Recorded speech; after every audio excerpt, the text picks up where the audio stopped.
Since the approval of the Coastal GasLink project, the RCMP has been engaged with hereditary chiefs and other individuals and stakeholders directly and indirectly impacted by the blockade located at the Unistoten Healing Center in the traditional Wet'suwet'en territory.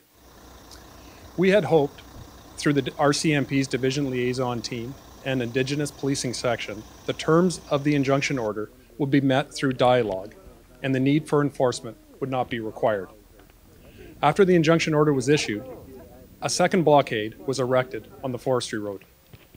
The RCMP directly engaged stakeholders to make every effort to peacefully resolve the issue ahead of any enforcement action. Given the remoteness of the location and the unpredictable nature of what we could have faced, we did develop an operational plan that included moving additional police resources into the area. I should add that during the operational briefing, all RCMP members received cultural awareness training from local Indigenous leaders. On January 7th, the RCMP approached a blockade referred to as the Gitmonton Camp. Both the RCMP and the company were refused access. The RCMP facilitated the attendance of the hereditary chiefs to allow discussions with the protesters in an attempt to resolve the matter prior to enforcement. Unfortunately, all efforts did not result in an agreement. Late in the day, enforcement action commenced while sufficient daylight was still available to ensure safety. Initially, the primary role of those officers deployed over the barricade was to make the situation safe so the gate could be safely removed by the company as per the order.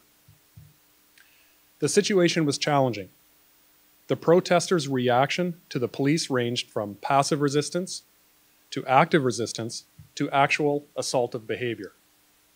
One person secured themselves to the barricade, making climbing over the gate necessary. Two others attached themselves to the underside of a bus that was blocking access to the bridge. Another was suspended in a hammock off the side of the bridge. Also present were fires nearby, which caused significant concerns over the safety of the protesters, media, and the police at the scene. 14 protesters were arrested, and others left the area without any further interactions with police. I appreciate that for those directly involved with the police at the barricade, it was an emotional situation. I also understand that there are some concerns surrounding our actions on January the 7th. As with any major operation, we will be conducting an after-action review that will produce recommendations to address any issues or concerns and identify the areas of our operation that went well. To assist in our review, there is ample evidence available.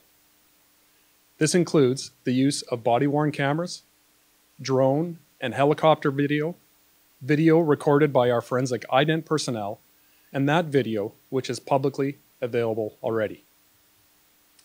To date, we have not yet identified any issues regarding police officer conduct. However, it is important that we engage with the hereditary chiefs and any other involved persons to ensure that they are aware of the independent public complaint process available to them.